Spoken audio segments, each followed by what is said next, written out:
साथियों 8 400 400 400 जी हाँ, याद कर लीजिए व्हाट्सअप नंबर, क्योंकि अब चाहे आपका मैथ का सवाल हो, फिजिक्स, केमिस्ट्री, बायोलॉजी का हो, आपके हर डाउट्स, हर क्वेश्चन का मिलेगा तुरंत वीडियो सॉल्यूशन, वो भी सीधा आपके व्हाट्सअप पर। बस अपने फोन में डाउटनेट का 8 400 400 400 व्हाट्सअप नंबर सेव कर लीजिए, चैट ओपन कर लीजिए, फिर जो भी आपका डाउट्स है उस सवाल की बस फोटो खींचनी है, उसे क्रॉप करना है, 5 सेकंड में आपका वीडियो सॉल्यूशन आपको मिल जाएगा। क्लास 6 से 12 IIT, JEE, NEET, CBSE board, सभी स्टेट बोर्ड के बच्चों के लिए, तो देर किस बात की, अभी जाइए 8 400 400 पर अपना सवाल व्हाट्सअप कीजिए और अपने सभी डाउट्स को आउट कीजिए, लिंक डिस्क्रिप्शन में दिया गया है। नमस्ते बच्चों, मैं रमेश काला जीके विद काला पर आपका स्वागत करता हूं। साथियों, कक्षा 12 NCERT सिलेबस के अकॉर्डिंग इतिहास का 11वां पाठ विद्रोही और राज 1857 का आंदोलन और उसके व्याख्यान बहुत ही महत्वपूर्ण पाठ है। साथियों, लास्ट तक इसे देखें, बड़ा प्रश्न यहीं से बनता है। इस टॉपिक से बड़ा क्वेश्चन आपसे पूछा जाएगा मेन एग्जाम में, तो इसको ध्यान से आपको देखना है। हम देखेंगे कि 1857 की क्रांति है वो भारत में किस प्रकार से होती है, क्या कारण रहते हैं, क्या परिणाम निकलते हैं, और उसके बाद जो हमारा ये राजस्थान में 1857 की क्रांति कैसे होती है, इन चीज़ों के बारे में हम जानेंगे। और इसमें आपको पता है कि विद्रोही राष्ट्रवाद साम्राज्य किस प्रकार से पनपता है और विद्रोही जो थे वो बदला लेने की भावना किस प्रकार से उसमें आती है, अंग्रेज़ों का दमन करने की कैसे सोचते हैं, कला और साहित्य का विद्रोह का वर्णन इसमें पढ़ेंगे। और उसके बाद में विद्रोह की मांग क्या थी वो चीज़ इसमें हम जानेंगे।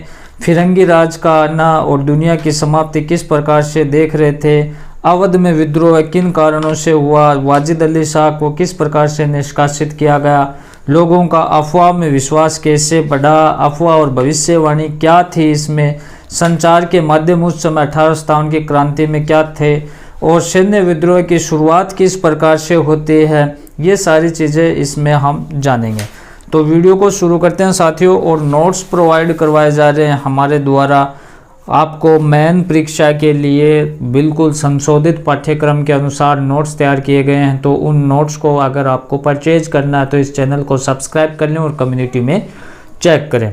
1857 की क्रांति विद्रोह की शुरुआत 10 मई 1857 को मेरठ की सैनिक छावनी से होती है। छोटा प्रश्न यहीं से बन गया, 1857 की क्रांति की शुरुआत कब और कहां से होती है? 10 मई 1857 को। कहां से? मेरठ सैनिक छावनी से। इस क्रांति की निर्धारित तिथि 31 मई थी साथियों, लेकिन ये पहले शुरू हो जाती है। 10 मई 1857 को मेरठ छावनी में दोपहर बाद पैदल सेना ने विद्रोह कर दिया। इसके बाद घुड़सवार सेना ने बगावत की। 11 मई को घुड़सवार सेना ने दिल्ली पहुंचकर मुगल सम्राट बहादुर शाह जफर से विद्रोह का नेतृत्व करने की गुजारिश की थी। उस समय ये मुगल बादशाह था बहादुर शाह जफर द्वितीय, अंतिम बादशाह था। इस बादशाह ने और कोई विकल्प न पाकर स्वीकार कर लिया। बादशाह के सामने और कोई विकल्प नहीं था, इसलिए उसने नेतृत्व करना स्वीकार कर लिया। 1857 की क्रांति के समय भारत का मुगल बादशाह बहादुर शाह जफर द्वितीय था। क्रांति के दौरान गिरफ्तार करके उन्हें बर्मा की रंगून जेल भेज दिया गया साथियों। 1862 में उनकी मृत्यु हो गई। 1857 की क्रांति के समय भारत का गवर्नर जनरल लॉर्ड कैनिंग था और बाद में यही प्रथम वायसराय बना था। 1857 की क्रांति का तात्कालिक कारण क्या था? महत्वपूर्ण है, चर्बी युक्त कारतूस था साथियों। 1857 की क्रांति में एनफील्ड नवीन राइफल का प्रयोग किया गया। इससे पहले ब्राउन वेस नामक राइफल का उपयोग किया जाता था। अब तात्कालिक कारण चर्बी युक्त कारतूस था, और ये जो नई राइफल थी एनफील्ड, इसके जो ऊपर की नोक थी इसको मुंह से खोलना पड़ता था, और ये कहा गया कि इसके नोक पर गाय और सूअर की चर्बी लगी हुई थी। तो गाय हिंदू धर्म के लिए, सूअर मुस्लिम धर्म के लिए पवित्र समझा जाता था। लोगों ने इनकी बगावत की और यह 1857 की क्रांति का तात्कालिक कारण बना। हर छावनी में विद्रोह का घटनाक्रम एक सामान्य था। जैसे जैसे खबर फैलती गई सिपाही विद्रोह करते गए। अब सैन्य विद्रोह की शुरुआत किस प्रकार से होती है ये देखें साथियों, कि सिपाहियों ने किसी न किसी विशेष संकेत के साथ अपनी कार्यवाही शुरू की। कहीं बिगुल बजा दिया गया तो कहीं तोप का गोला छोड़ दिया गया। सबसे पहले शस्त्रागारों को लूटा गया, सरकारी खजानों पर भी कब्जा कर लिया गया। सरकारी दफ्तर, जेल, टेलीग्राफ दफ्तर, रिकॉर्ड रूम और बंगलों पर भी हमला किया गया। विद्रोह में आम लोगों के भी शामिल हो जाने से बड़े शहरों में साहूकारों तथा अमीरों पर भी हमले हुए, क्योंकि आम जनता उन्हें अंग्रेजी शासन का वफादार और पिट्ठू मानती थी। 1857 की क्रांति का प्रथम शहीद मंगल पांडे था साथियों, जिन्हें 8 अप्रैल 1857 को फांसी की सजा दी गई। कौन था प्रथम शहीद? मंगल पांडे। 1857 की क्रांति के समय राजस्थान का AGG agent to governor general कौन था? लॉर्ड पैट्रिक लॉरेंस था, जॉर्ज पैट्रिक लॉरेंस था। और 1857 की क्रांति राजस्थान में 18 मई 1857 को नसीराबाद सैनिक छावनी से प्रारंभ हुई थी। 1857 की क्रांति के समय राजस्थान में 6 सैनिक छावनियाँ थी। कौन कौन सी? नसीराबाद, देवली, एरिनपुरा, ब्यावर, खेरवाड़ा और नीमच थी। फिर संचार के माध्यम क्या थे? तो अलग अलग जगह पर विद्रोह के ठर्रे में समानता की वजह आंशिक रूप से उसकी योजना और समन्वय में निहित थी। जैसे जैसे एक छावनी से दूसरी छावनी में सिपाहियों के बीच अच्छा संचार बना हुआ था। विद्रोह में एक योजना और समन्वय था।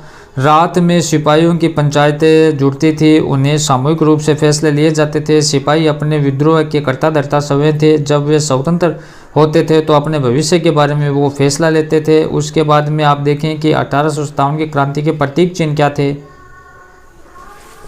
अगर हम बात करें तो नगरीय क्षेत्र के लिए कमल का फूल था और ग्रामीण क्षेत्रों के लिए चपाती थी। और देखो आगे से आगे चपातियाँ बांट दी जाती थी, रोटी, तो पता लग जाता था कि कल से 1857 की क्रांति का बिगुल यहीं से बजेगा, यहाँ शुरुआत होगी। इस प्रकार से आगे ये संचार के माध्यम थे। विद्रोह के प्रमुख नेता और अनुयायी कौन थे? बहुत ही महत्वपूर्ण साथियों कि अंग्रेजों से मुकाबला करने के लिए नेता और संगठन का होना अति आवश्यक था। विद्रोह ने कई बार ऐसे लोगों की शरण ली जो अंग्रेजों से पहले नेताओं की भूमिका निभाते थे। जैसे दिल्ली में मुगल सम्राट बहादुर शाह जफर, कानपुर में नाना साहब, झांसी की रानी लक्ष्मीबाई, बिहार में कुंवर सिंह। इन लोगों ने दबाव में अन्य विकल्प न होने पर नेतृत्व स्वीकार किया। आम जनता द्वारा भी नेतृत्व किया गया।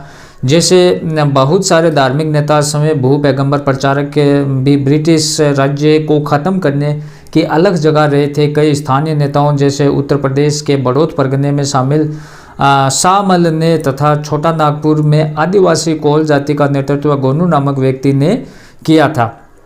अब अफवाह और भविष्यवाणी की अगर हम बात करें तो विद्रोह के समय में तरह तरह की अफवाहें और भविष्यवाणियों ने जनता में ब्रिटिश शासन के विरुद्ध उठ खड़े होने को उकसाया था। जैसे कारतूसों में गाय और सुअर की चर्बी होने की बात के सिपाहियों को भड़काया। बाजार में मिलने वाले आटे में गाय और सुअर की हड्डियों का चूरा मिला होना, ये भी लोगों को भड़काया। इस भविष्यवाणी ने भी लोगों के विद्रोह के लिए प्रेरित किया कि प्लासी का युद्ध जब 1757 में हुआ तो उस समय भविष्यवाणी की गई कि 100 साल पूरे होते ही 23 जून 1857 को अंग्रेजी राज वो खत्म हो जाएगा। उस समय ये भविष्यवाणी की गई थी। इससे भी लोग प्रेरित हुए। 1857 की क्रांति का प्रतीक चिन्ह कमल का फूल और चपाती था। शहरी क्षेत्र के लिए कमल का फूल था और ग्रामीण क्षेत्र के लिए चपाती थी। गांव-गांव में चपातियां बांटी गई। रात में एक आदमी गांव के चौकीदार को एक चपाती देकर 5 और चपातियां बनाकर अगले गांव में पहुंचाने का निर्देश दे जाता था। लोग इसे किसी आने वाले उथल पुथल का संकेत मान रहे थे। लोगों द्वारा अफवाहों में विश्वास। अफवाह तभी फैलती है जब उनमें लोगों के दिमाग और मन के अंदर छिपे हुए डर की आवाज़ सुनाई देती है। 1857 की अफवाहों में विश्वास के पीछे 1820 के दशक से अंग्रेजों द्वारा किए गए अनेक कार्य करते थे, जैसे सती प्रथा और गैर कानूनी घोषित करना, विधवा विवाह को कानूनी जामा पहनाना, अंग्रेजी माध्यम के स्कूल, कॉलेज, विश्वविद्यालय को खोलना, शासकीय कमजोरी और दत्तकता को अवैध घोषित करना, जैसे गोद निषेध प्रथा लागू कर दी थी। अंग्रेजों द्वारा अवध, झांसी, सतारा रियासतों को कब्जे में ले लेना, अंग्रेजी ढंग की शासन व्यवस्था लागू करना, ये कारण रहे साथियों। उसके बाद आप देखें सामाजिक धार्मिक रीति रिवाजों में दखल देना, नई भू राजस्व व्यवस्था लागू करना, ये क्या थे? ये 1857 की क्रांति के कारण थे। एक पार्ट देखा, हम दूसरे पार्ट में बचे हुए भाग को देखेंगे। अगर आपको नोट्स चाहिए तो चैनल की कम्युनिटी में डिटेल को चेक करें और डिटेल से हिस्ट्री पढ़ा रखी है पूरी हिस्ट्री कम्युनिटी में। आप प्ले लिस्ट में जाकर देखें और मॉडल पेपर भी हमने करवा रखे हैं। 10-12 मॉडल पेपर हैं, उसको भी मेन परीक्षा से पहले उनको अच्छे से तैयार करें। धन्यवाद साथियों।